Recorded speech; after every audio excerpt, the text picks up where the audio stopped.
everybody, it's Dr. Joe, and today I'm going to show you some stretches for your wrist flexors and extensors. So let's get started. Disclaimer alert, disclaimer alert.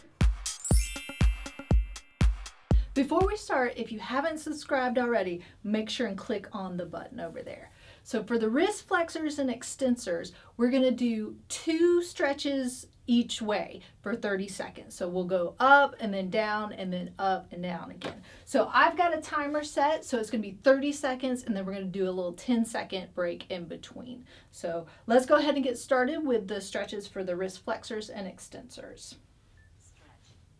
So you're going to put your hands out in front of you, and we'll start with stretching the wrist extensors first. So just going downwards. So with this, if you just hold it this way, you get a lot of stretch. If this is too much stretch, put your fingers out and it's just a little bit less of a stretch. If you want even more of a stretch, you can push in on your hand and curl it in, and that will give you even more of a stretch. So after that little 10-second break, these are great if you're working at a desk, especially on a computer for long periods. If you're doing a lot of stuff with your hands, these are really great to do. So now we're going into the wrist flexors. So this time is kind of opposite. If you have your fist in a fist, it's not quite as much of a stretch, but if you open up your hands, you get even more of a stretch and you feel it under there. So again, if you want more stretch than that, you can just do a little pull, gentle pull on each side, or you can put your hand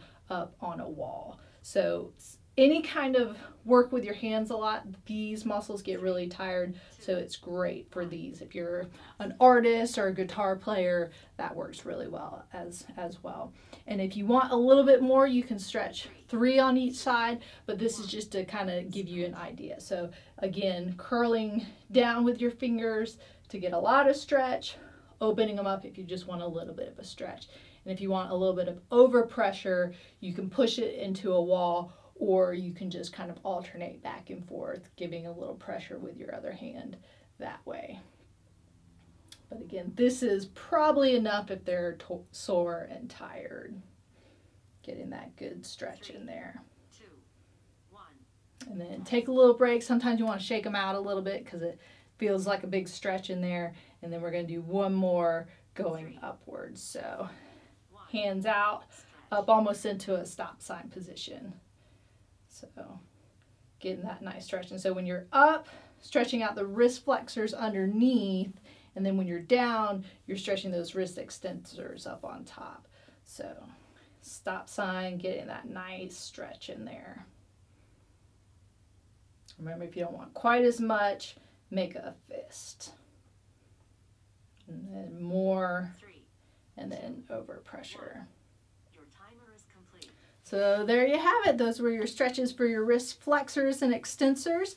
This is actually a part of an office series where I give you a bunch of different stretches from head to toe. And if you're sitting in an office, or even if you're working at home or doing something where you're sitting for a long period, these are easy stretches. You don't need equipment to do it. So if you want to see some more, make sure and click up here. And if you'd like to help support my channel, find out how by clicking up here. And don't forget to subscribe by clicking down here. Remember, be safe, loosen them up, have fun, and I hope you feel better soon.